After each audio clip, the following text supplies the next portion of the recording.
Әйдәсе килә зур рәхмәтләр боларны шулай.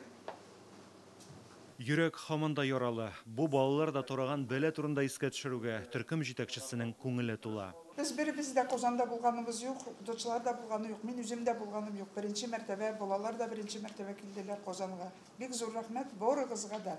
Эшкин Йолдыз авылында укытучы булып эшләүче Гөлфия Сәфәргалиеваның да 7 май төнендә бар каралты курасы, мал-мөлкәте янып юкка чыга. Мондый бәләгә Курган өлкәсендә 280 хуҗалыкта тарадылар. Берсендә бер әйтмәдек, просто янган әниләр, әтиләре, янган өйләре, бер нәмәсез калганнарның шул балаларына килгәнбез. Бороларында инде ямаганнар да безнең икенче авылдан да, оларны да желаниялары булды, теләкләре булды. Беренче көннән үк безнең психологлар булдылар.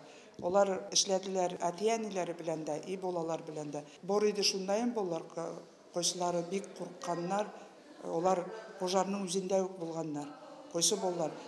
Күбесе инде эвакуировались, эвакуацияда булдылар. Дөнья татарлары күмәк көч белән авыл халкына ярдәмгә алынды. Йорт салып бирергә теләүчесе дә табыла, йорт җиһазларын алырга да булышалар, махсус счетка акча күчерәләр. Милләттәшләребез улларыннан килгән кадәр бөтен төбәкләрдән сезгә ярдәм итәргә ашкындылар һәм бу ярдәмнәр бүгенге көндә дәвам итә.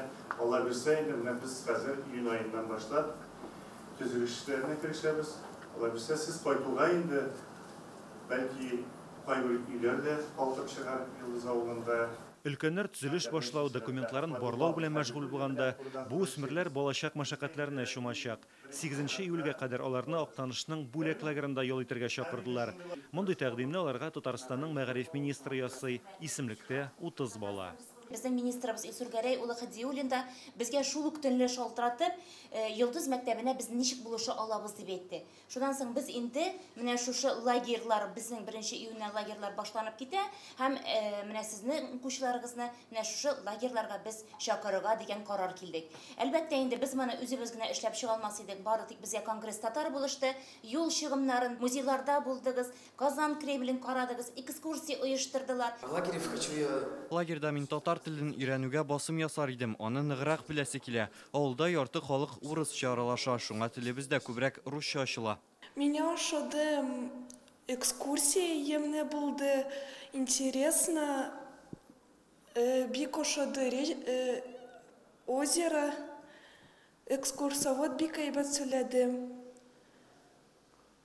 Церковь, мечети понравились. В первую очередь найти новых друзей, подучить. Анда дуслар табасым килә, ана телендә аралашу да күбрәк булсын иде. Балаларның күп булуын телим. Куркыныч янгынны да, аның нәтиҗәләрен дә күреп, көчле тетрәнү кичергән малай кызлар өчен бездә кунак булу, яшьтәшләре белән аралашу, начар хатирәләрне онытырга булышыр дип өметләнә оештыручылар. Разил Гыймаев, Азат Сәмигуллин, Яңа гасыр каналы.